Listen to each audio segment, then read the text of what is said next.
Hello friends, this is a special episode on Gikku Diaries YouTube channel leading up to the upcoming Paris Olympic Games to start on July 26th with the opening ceremony followed by the events and the conclusion of the Olympics on August 11th. Well, before I start, here's wishing India's flag bearer at the Olympics opening ceremony is table tennis player Sharath Kamal a very happy birthday. Yes, today he turns 42. Sharath Kamal has got the honor of being India's flag bearer alongside badminton ace and Olympic medalist PV Sindhu. I caught up with him 2 days ago on the sidelines of the Ultimate Table Tennis Player Draft 2024, where Sharath Kamal has been retained by his Chennai franchisee, Chennai Lions, and he comes across as a very simple, humble person, no air about his whatever achievements, this being his 5th Olympic Games, but he is looking forward to leading the Indian contingent on the opening ceremony. And see, here is a small instance of what Sharath Kamal, the person, is. After interactions with him, as I was leaving the venue, I just came across a small table tennis ball that was just rolling along the ground. I picked it up and gave it to the organizer.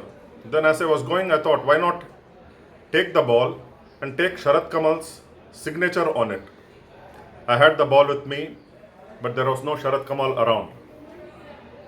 I was looking for Sharath Kamal. I was asking the organizers of this particular event, the Ultimate Table Tennis Player Draft. It was held at a city hotel in Mumbai. They were also looking around. So Sharath Kamal was not around at the venue. He had gone out, or he had gone to his room or whatever.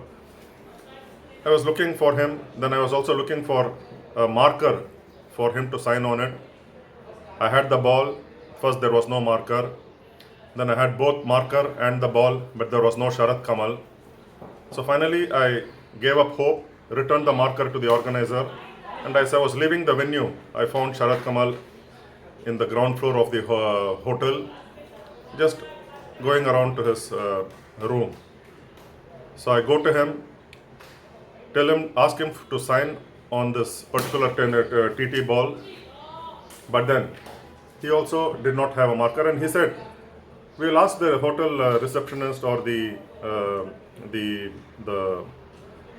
front staff.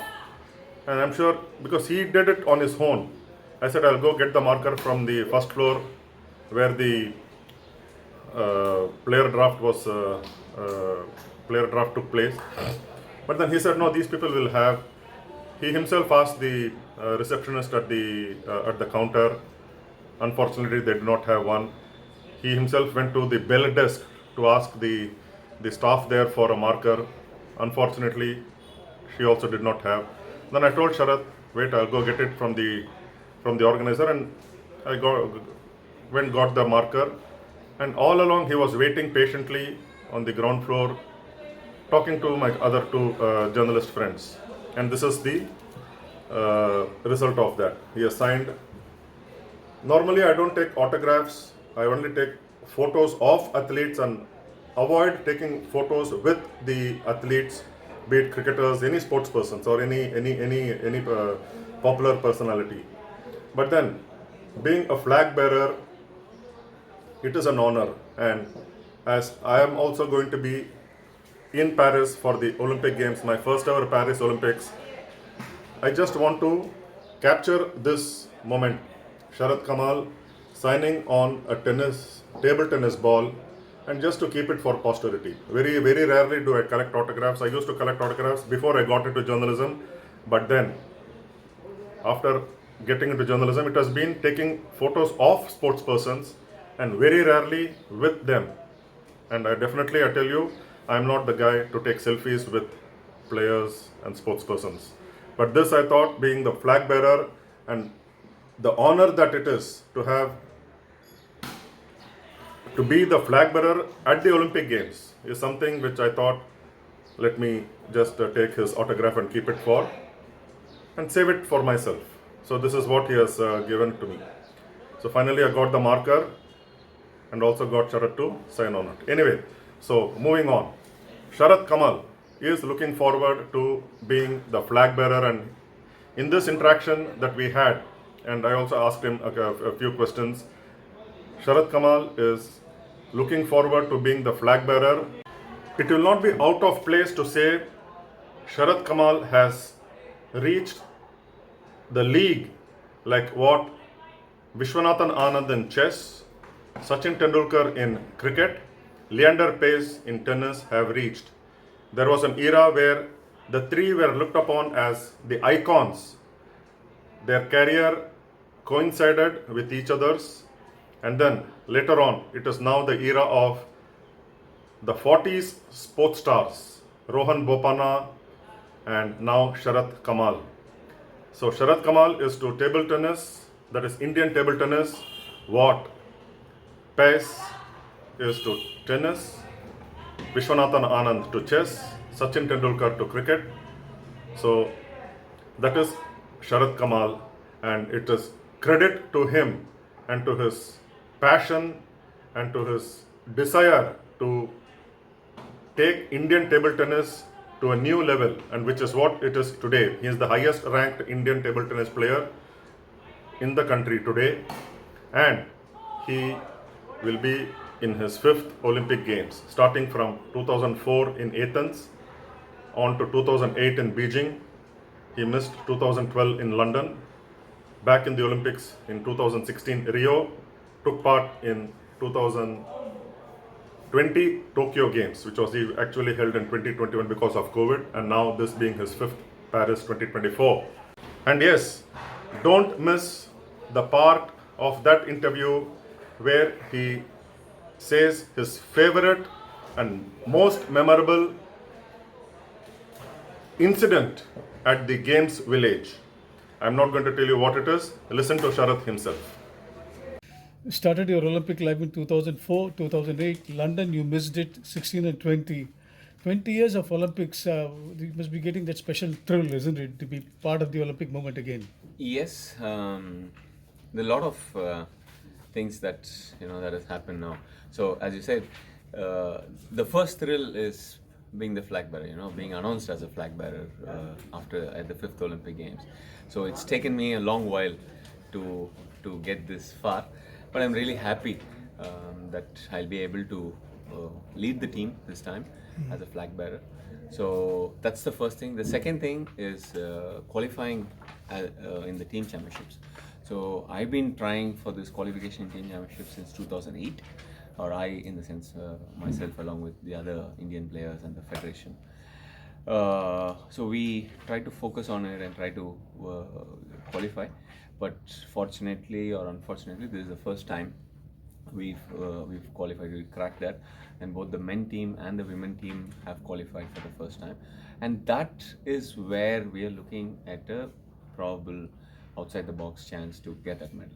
Yeah. Of course, it's going to be very, very tough. We are one of the last seeds in the draw for the boys. The girls are slightly higher, thanks to Srija's fantastic performance in the recent times. So we have 2 women in the top 30.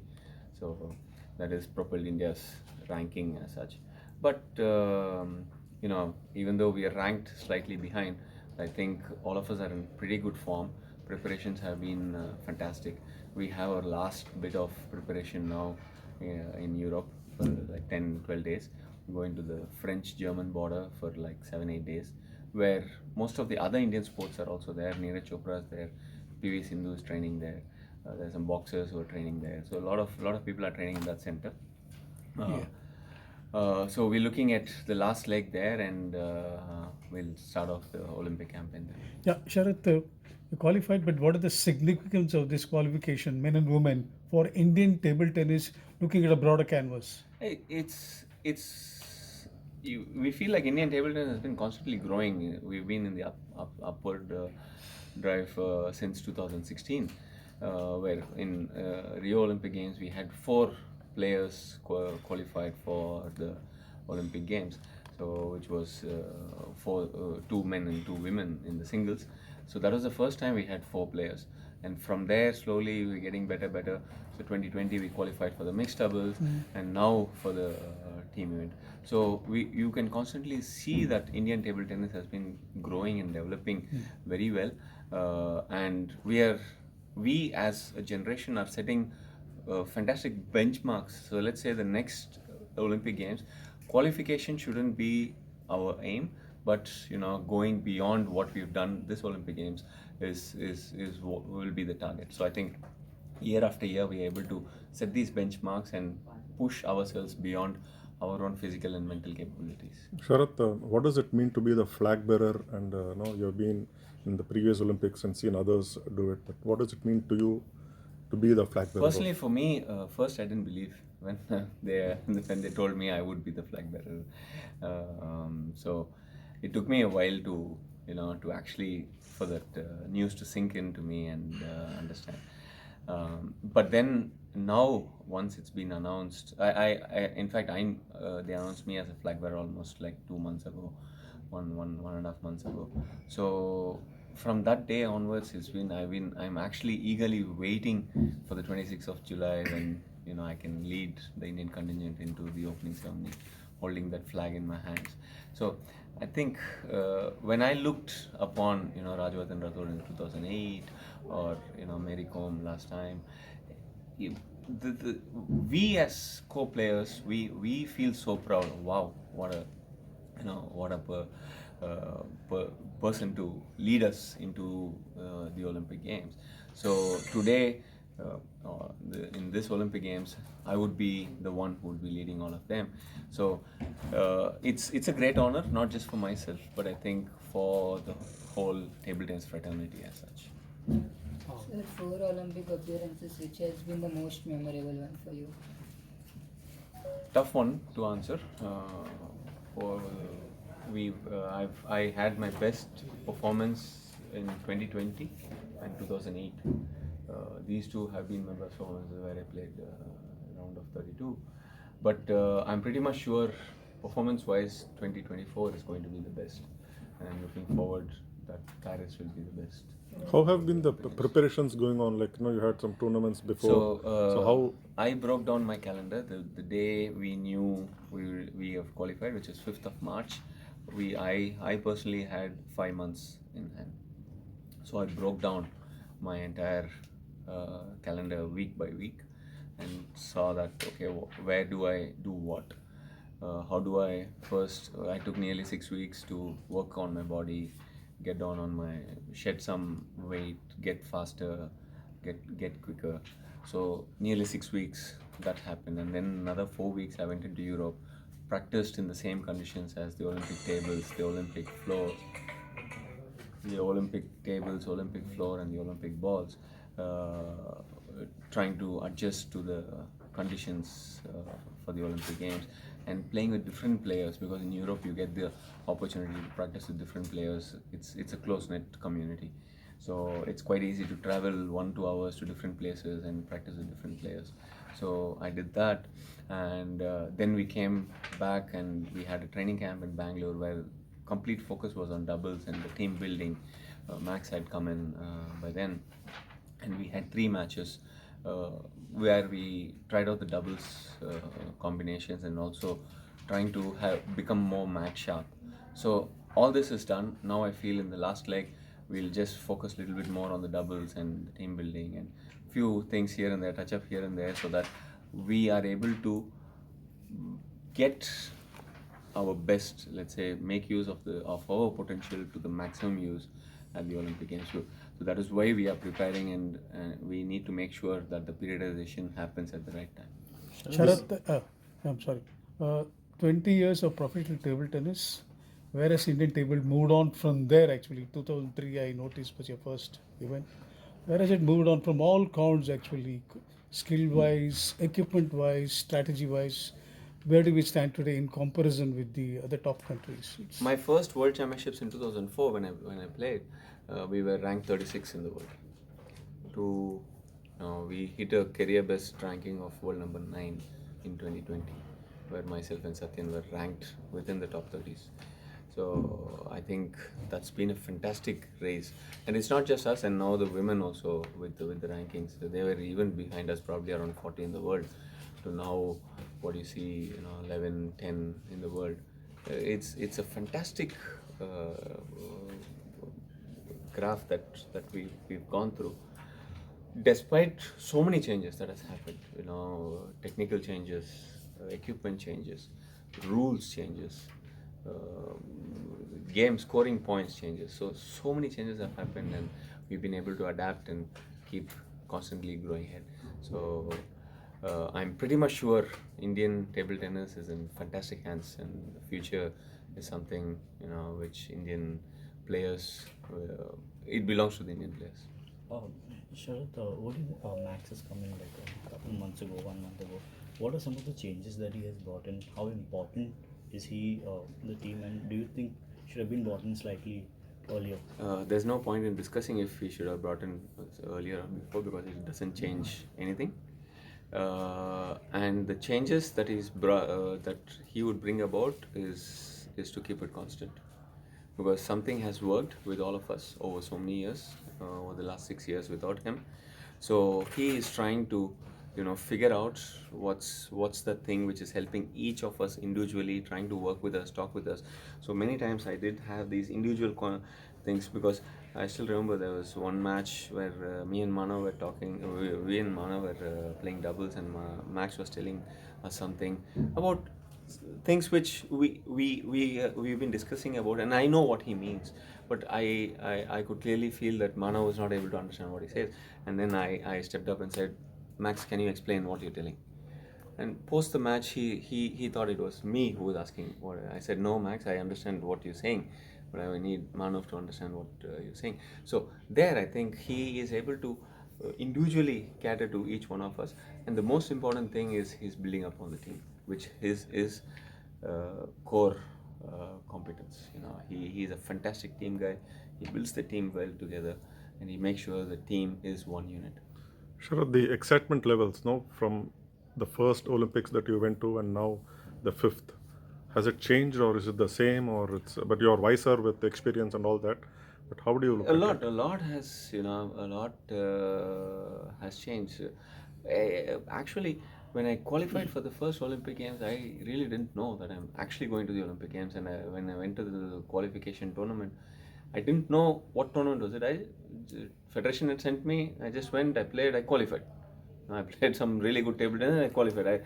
If probably I was thinking about it, oh, this is an important tournament and stuff like that, then the pressure would add up, like how it's been adding up over the years, especially now for the team. When we had to qualify, Korea was the World Championships was the key tournament to qualify. The pressure was enormous, and me being a senior player, trying to get everybody together and saying, okay guys, this is something we need to do together. I can't do it myself, or you cannot do it individually yourself.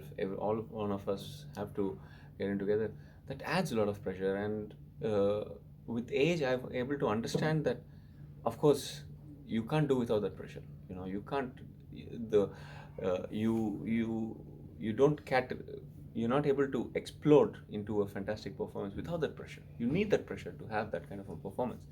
But how do you accept that pressure and make that pressure work for you is what that I've learned over so many years. Any more questions? Is it going to be a last Olympics, or will we see Yeah, it yeah. again in 2022? Okay. So last one. It's going to be my last Olympic Games. I'm not planning for 2028. So if that helps you in any way.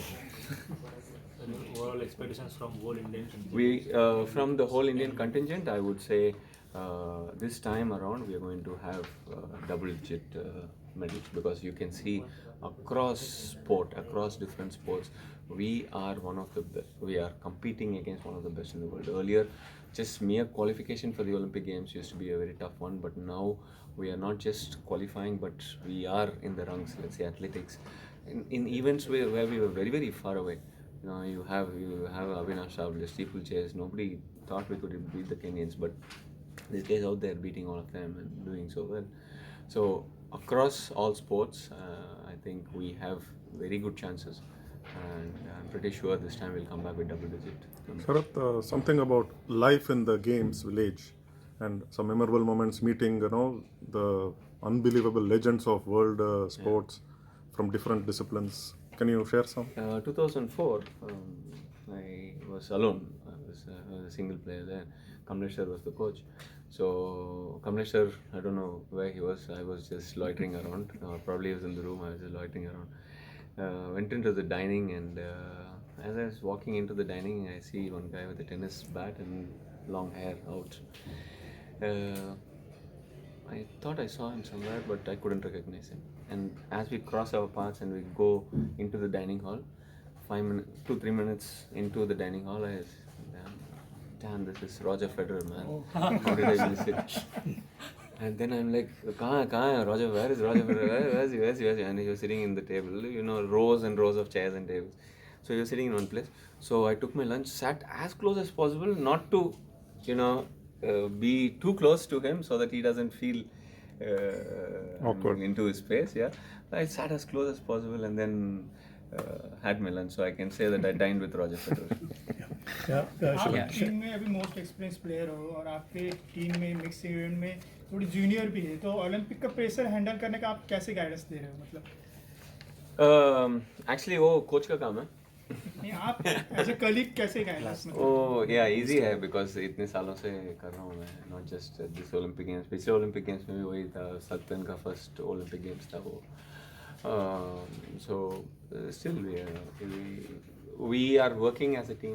The juniors look up to me, I learn a lot from them. उनसे काफ़ी aggression सीखता हूँ क्योंकि as we get old, experience life tames you basically. तो शांत हो जाते हैं. But how to keep yourself going ahead, because I'm up against players who are half my age. So each of us learn from each other and try to support each other. So इसी में से all the experience that we get from our past tournaments, we pass it on. Sharath, Last one. just two questions. One is unique between you, Leander Paes, 7 Olympics, 40 plus. Rohan Bopana is going to play the doubles. It's amazing. You're defying age, actually. Playing in competitive table tennis, sport at the highest level. And two, can you just get rid of the China factor? They've won so many medals in Olympics. China is going to be very tough because as India, we are scaling up, but the whole world is looking at beating China. So it is rest of the world versus China. So even for the number 2 seed, who's Japan or Germany or South Korea, even for them it's going to be a very tough one. But still, yeah, that's the target whom we have to beat, and we are working towards that. And as you said, age is something which is defied across sport now. That's thanks to the sport science ability to keep ourselves fit both physically and mentally, because many times we feel we are burnt out mentally and we don't have the motivation to get in there, especially when you have some losses over a series of losses. It's quite tough to pull yourself up and say, no, I want to do this one more time again. That is where you need the help from a mental coach, and you need to keep working on the processes. So and at the same time, all these sport science is also helping us be aware of what's helping us, what's not, and keeping us on our toes to be up against the younger generation. Thanks, all the best. Thank you. Thank you very much.